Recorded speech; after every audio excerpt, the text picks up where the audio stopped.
DK넷 라디오 오늘의 핫이슈입니다. 최현준 보도국장 오늘 어떤 소식인가요? 아프가니스탄 사태를 두고 연방의회에서 비판의 목소리들이 계속해서 나오고 있습니다. 여당인 민주당 의원들 사이에서도 행정부의 미군 철수에 쓴소리를 내고 있는데 자세한 내용 살펴보겠습니다. 이어서 연방법원이 멕시코 잔류 정책 복원을 명령한 소식, 그리고 미국에서 가짜 백신 증명서 수천 장이 적발이 된 소식도 함께 전하겠습니다. 네, 첫 소식입니다. 아프가니스탄에서 탈레반이 정권을 재탈환하자 미국 내에서 미군 철수 결정에 대한 찬반 논란이 강하게 일고 있네요. 그렇습니다. 조 바이든 대통령이 지난 16일 대국민 연설을 통해 미군 철수는 국익을 위한 철수였다라고 강조를 했지만 여기에 대한 비판 여론이 만만치가 않습니다. 연방 의회에서도 공화당은 물론이고 여당인 민주당 의원들도 과연 대통령이 옳은 결정을 한 것인가 이렇게 회의적인 시각을 보이고 있는 의원들이 많이 있습니다. 이 연방의원들이 미군 철수를 부정적으로 보는 시각은 어떤 점입니까?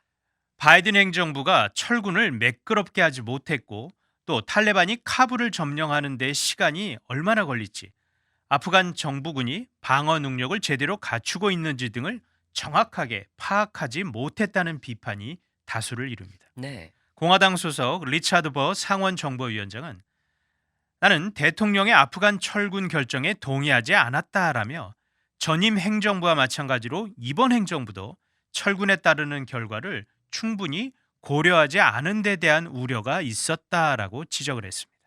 그렇다면 철군 결정이 어떤 식으로 이루어지길 바랬다는 겁니까? 버 의원은 바이든 대통령이 군 최고 통수권자로서의 권리를 이행하면서 의회와 국민에게 계획을 제시하길 바랬다라고 설명을 했습니다. 버 의원은 하지만 결국 아무런 계획이 없었다는 게 이번에 극명하게 드러났다라고 비판을 한 것입니다. 네, 이렇게 공화당뿐 아니라 여당인 민주당 내에서도 비판의 목소리가 나오고 있죠. 네, 마크 워너 상원 정보위원장은 정부 대응이 미흡했다라는 평가를 했습니다. 워너 의원은 최악의 시나리오, 그러니까 아프간 정부와 정부군이 급속도로 붕괴되는 상황 등에 대해 우리가 왜 더 잘 대비하지 못했는지에 대해 묻기 위해서 의회 내 다른 위원회와 함께 일하길 바란다라고 밝혔습니다. 네. 또 민주당 소속으로 하원 감독 조사위원회 소속인 테드 리우 의원은 아프간 재건을 위해 800억 달러가 넘는 이 국민의 세금을 쏟아부었는데도 왜 아프간 정부군이 단 며칠 만에 이렇게 허망하게 붕괴했는지에 관한 조사 반드시 이루어져야 할 것이다라고 강조했습니다. 네, 이런 움직임을 보면은 아프간 사태와 관련해서 연방의회 전에 조사가 있을 수 있겠네요. 그렇습니다. 하원 군사위원회 소속 세스 몰튼 민주당 의원은 해병대 대장 출신입니다. 장군 출신인데 지난 15일 카불에서 일어난 일은 재앙이었다라고 비판하면서 아프간에 과연 우리가 주둔할지 토론할 시간은 이미 지난 건 맞지만 미군의 후퇴를 어떻게 관리할지 논의할 시간은 여전히 남아있다라고 밝혔습니다. 네. 몰튼 의원은 지난 20년간 미군이나 정보기관, 미 대사관을 위해 일한 아프간 국민들을 위한 특별 이민 비자 SIV를 가속화할 것을 촉구하는 대표적인 의원 가운데 한 명입니다. 예. 자, 아프간에서의 이 미군 철군에 대한 미국민들의 생각은 어떤가요? 조사 결과가 있나요? 있습니다. 여론조사 업체 모닝 컨설트와 정치 전문 매체 폴리티코가 지난 13일부터 16일까지 유권자 1999명을 상대로 여론조사한 결과가 있습니다. 응답자의 49%가 바이든 대통령의 미군 철수를 지지했습니다.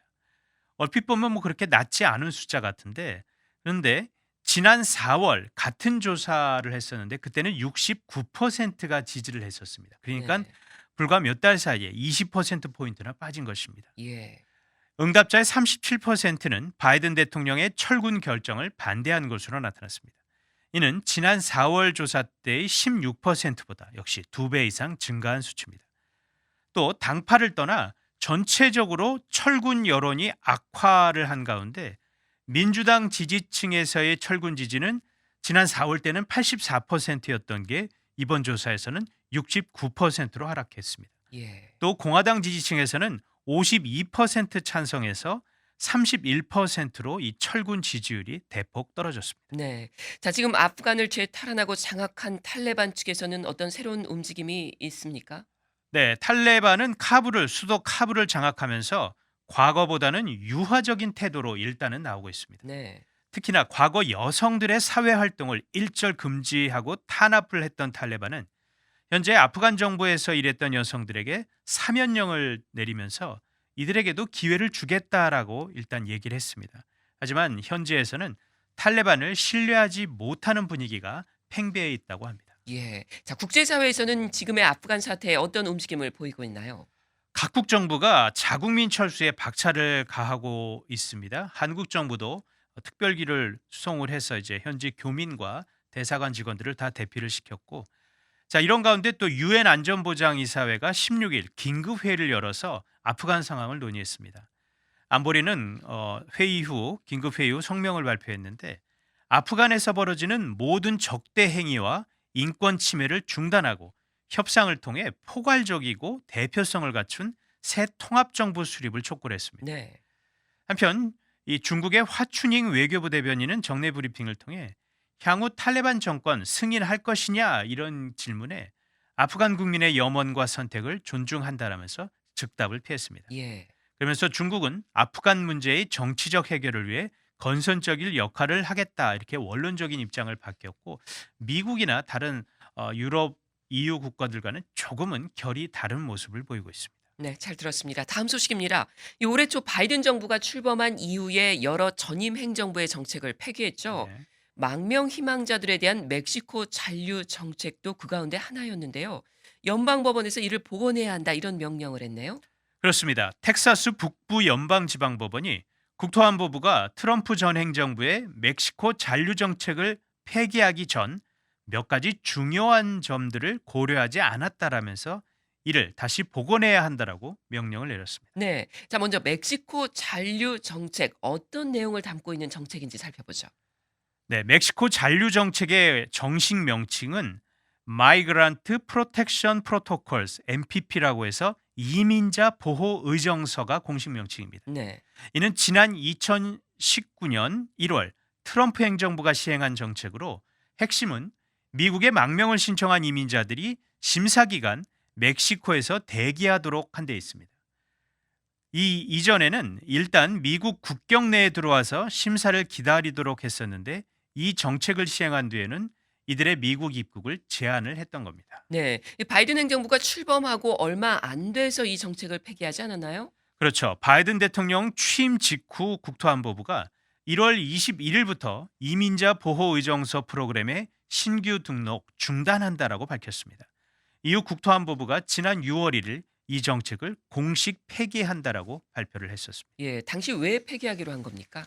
네, 당시 국토안보부는 폐기 결정을 발표하면서 멕시코 잔류 정책이 이민자들을 돌려보내 대기하도록 하는 데 따른 비용 그리고 운영 부담 등이 발생을 하는데, 이는 이 정책으로부터 얻을 수 있는 효과보다 더 크다라고 설명을 했었습니다. 여기에 또 여러 단체들도 해당 정책으로 인해 망명 신청자들이 멕시코 북부 국경지대에 체류를 하면서 납치 등을 비롯해 각종 폭력에 그대로 노출될 수 있다라는 지적도 나왔었습니다. 예. 자, 그런데 이번에 연방법원이 이 행정부가 폐기한 이 정책을 바로 이 멕시코 잔류 정책을 다시 복원하라 이렇게 명령을 내렸는데 그 근거가 뭡니까? 이번 결정이 정책이 가지고 있는 이 몇 가지 중요한 점을 고려하지 않았다는 이유입니다. 그 가운데 이제 가장 큰 게 이 정책이 가지고 있는 불법 이주 억제 효과를 간과했다라는 것입니다. 네. 매튜 캐스메릭 판사가 53페이지 분량의 판결문을 통해 국토안보부가 해당 정책이 거짓 사유로 망명을 신청하는 이들이나 망명 신청을 이유로 입국한 뒤에 몰래 사라지는 불법 이민 등을 효과적으로 차단할 수 있다는 부분을 고려하지 않았다라고 지적을 했습니다. 예. 그리고 이로 인해 불법 이민자들이 다시 늘어날 것이라는 경고를 국토안보부가 제대로 고려하지 않았다라는 부분도 함께 지적을 한 것입니다. 캐스메릭 판사는 이어서 바이든 행정부의 이민 정책이 너무 자의적이고 변덕스럽다라고도 말했습니다. 네. 자, 지금까지 몇 명이나 이 프로그램에 등록이 되어 있나요? 네, 멕시코 잔류 정책에 등록된 망명 신청자 약 7만여 명이 멕시코로 돌아간 것으로 나왔습니다. 예. 멕시코인들이 아니라 다른 중미 국가에서 온 사람들인데 바이든 행정부는 이후 이 가운데 약 13,000여 명에 대해서 미국에 입국한 뒤 망명 심사를 진행할 수 있도록 조치를 했었습니다. 네. 자, 이번에 법원이 이 멕시코 잔류 정책에 대해서 다시 복원해야 된다. 이런 판결을 내렸다는 것은 이 정책 폐기 결정으로 인해 피해를 보고 있으니 해결해 달라라고 주장하는 뭔가 당사자들의 소송이 있었다. 그렇죠. 이렇게 볼 수 있잖아요. 이번 소송 제기한 원고 측은 누군가요? 네, 바로 멕시코와 국경을 맞대고 있는 텍사스주 그리고 미주리주입니다. 예. 캐스메릭 판사는 미국으로 풀려나온 이민자들이 이 지역 의료 서비스를 이용하고 또 운전면허도 신청할 것이며 또 자녀들이 미국 학교에 다닐 것이기 때문에 이 지역 사람들이 이번 정책 폐기로 인해서 피해를 보고 있다라고 판단을 했습니다. 네. 캐스메릭 판사는 바이든 행정부가 항소에 긴급 구제 방안을 모색할 수 있도록 7일간의 유예 기간을 또 주기도 했습니다. 네, 잘 들었습니다. 한 가지 소식 더 보겠습니다. 미국에서 가짜 백신 접종 카드가 대거 적발이 됐네요. 네, 국경세관보호국 CBP가 올 한 해 적발한 가짜 백신 접종 카드가 3,000장이 넘는 것으로 발표를 했습니다. CBP는 남부 테네시주 멤피스 항에서 가짜 백신 증명서 3,000여 장을 적발을 해서 압수를 했는데요. 발신지는 중국이었습니다. 근데 미국 내 여러 도시로 향하던 소포들 속에 있었습니다. 이 많은 가짜 백신 증명서 어떻게 적발된 겁니까? 네, 가짜 백신 접종 증명서는 120여 개의 소포에 들어가 있었습니다. CBP 설명을 들어보면 소포 안에는 20장이나 50여 장 또는 100장 묶음으로 이 가짜 백신 증명서가 들어가 있었는데 CBP는 질병통제예방센터 CDC나 의료기관이 해당 증명서를 전혀 수입한 적이 없다는 것을 확인을 했습니다. 그래서 해당 증명서가 가짜임을 알아냈다라고 밝혔는데요. 네. 이번에 적발된 가짜 접종 카드도 역시 CDC 카드를 그대로 본떠서 만들었었습니다. 이름과 생년월일, 백신 제조사, 그리고 백신 접종 장소 등을 적는 칸이 있고 그리고 우측 상단에 CDC 로고도 있었습니다. 하지만 카드를 자세히 보면 오타 그리고 철자를 완성하지 못한 미완성 단어 등 오류가 제법 발견이 됐습니다. 그렇군요. 이렇게 가짜 백신 카드까지 수입하는 이유가 뭘까요? 미국에서 델타 변이 바이러스가 확산하면서 다중 이용 시설을 출입하는 사람들에게 백신 접종 카드를 요구하는 곳들이 늘어나고 있기 때문이 아닐까 봅니다. 최대 도시 뉴욕의 경우도 술집과 식당 이용자의 백신 접종이 곧 의무화될 예정입니다. 그렇다고 가짜 백신 증명서를 내는 거는 범죄 아닌가요? 범죄 맞습니다. 연방수사국 FBI는 가짜 백신을 구매, 판매 또는 사용하는 행위가 모두 다 불법이라고 경고했습니다.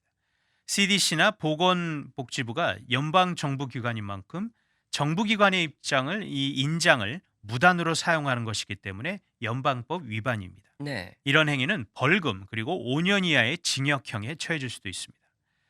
이에 이제 마이클 리퍼트 CBP 멤피스 항만국장이 성명을 발표했는데요. 만약 여러분이 백신을 맞지 않기를 원한다면 그것은 여러분의 결정이다라고 말했습니다. 다만 위조 증명서를 주문해 우리의 시간을 낭비하고 법을 어기지는 말아달라고 당부했습니다. 이렇게 가짜 접종 카드를 사용하는 것이 개인적으로는 범죄 행위지만 더 큰 것은 공공의 안전을 해칠 수도 있는 위험한 행위이기 때문에 근절이 돼야 될 것 같습니다. 네, 잘 들었습니다. 지금까지 오늘의 핫 이슈였습니다.